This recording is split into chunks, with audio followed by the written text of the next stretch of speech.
sa nakakahirap. Ang masasabi ko rin kabuhayan. Wala nang sabihin ko ang ganitong katandaan. Ay bayak ng hirap. At pinakalasot na kaunting kaginawaan.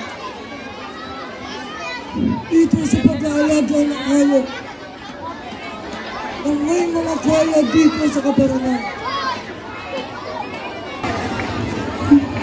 Matandang sok, bakit hindi kayo humimlay? Kahit sumandali, ngayong lalaslas na ninyo, na malalim na ang gabi. Hindi na kami sinasal ng mga busa. Ang inyong nagyaya sa akin. Ngunit, maraming ay alam na ninyo ang lumagay sa ganitong kultura. Yun ay sa katandaan. At ang pangalaway, ang nasasabit ng ating kabuhayan.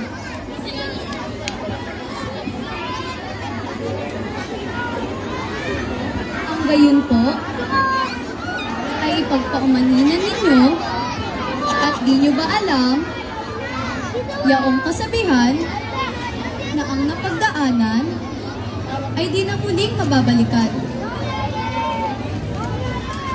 Tunay na mga bunso, ang inyong isinaad.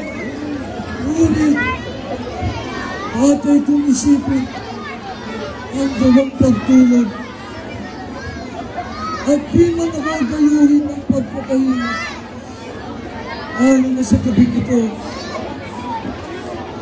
na laging nagbibigay ginhawa sa akin ang malabis na lingaw, ang paspas ng dahon at lagasgas ng tubig na nanggagaling sa kalinting ng mga bato na ang tungkol sa batisan. At ang pangalaway, ang simoy ng hangin. Akong narinig ko ay alimot ang lamig sa mga buto ko at naman. Ay, mga bunso,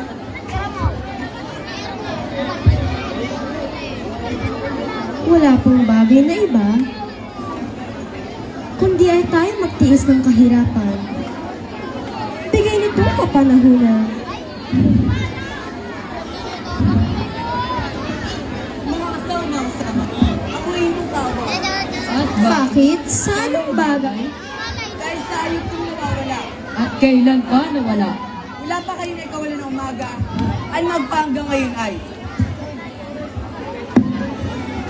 Baka ngayon nalulunod lamang. Sa piling lang mga buroy at nagsisipanginay.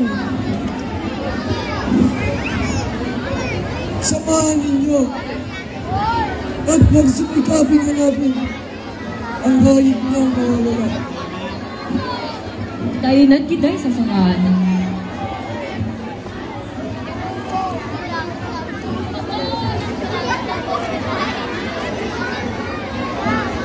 Masdan ninyo mga bukso. Kung gaano kahirap ang ating titiisin, ang kaya natin may kinikilalang Panginoon. Ngunit di niyo makita ang hayop niyang nawawala. Ay di pa sapat ang kaunting ibinayad sa kanyang pagkakautang. Kaya mga bunso, kailangan tayo piniplas na ikalalaya sa bisa ng karunungan. Siya pong katotohanan.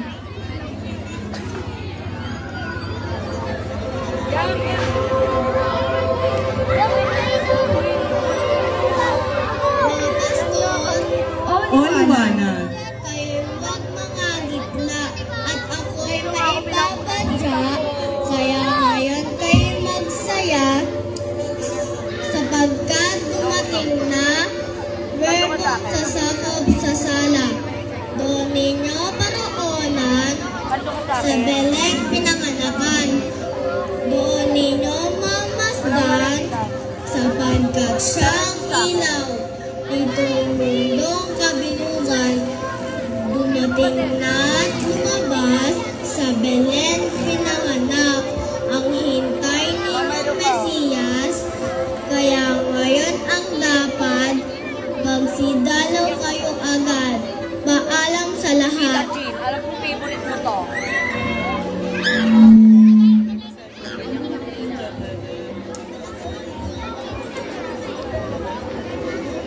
Magandang song. Sino po yung sinasabi ng anghel na berbong sasakop sa atin?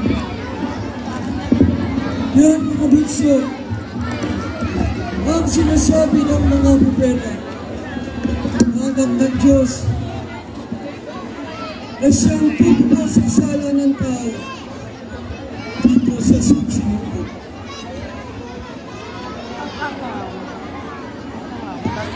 Mga kasama, sumama kayo sa amin. Saan? Doon sa kuweba. At bakit? Mangyari, may isang batang nakahiga. Doon sa kakaninang hayo. Ay anong pagkaganda-ganda. At ang pinagtataka ninyo ay wala namang ilaw at kung bakit sa kanya'y nanggagaling ang buong kaliwanagan. At ang hayop mong nawawala, nakita mo na ba? Naroon din na nakasamba. Sa sanggol namin ako. Unay ang balita sa atin ng anghel. Kaya tayo ay pagtungo. Ating dalawin ang ninyong berbong sasakop sa tao. Mga tayo, mga setay ating awitin, yung pusalak sa puso ay galing. Ikagala, dumating na ang mamilikas sa sala ng taong lahat. Halahan at dalawin, pastores amin, masaya natin awitin kay Kristong pagdating. Ang batay magbuhat, ikagala, dumating na ang mamilikas sa sala ng taong lahat.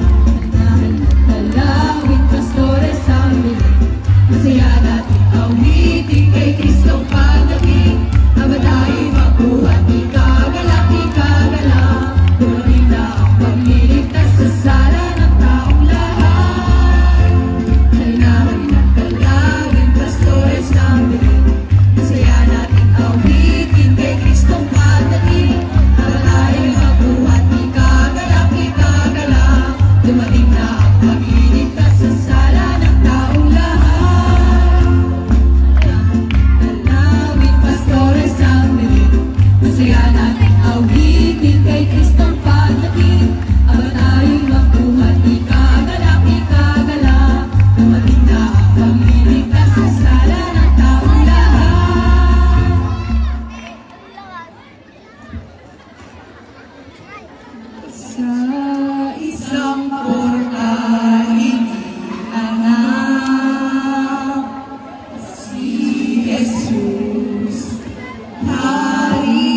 buhat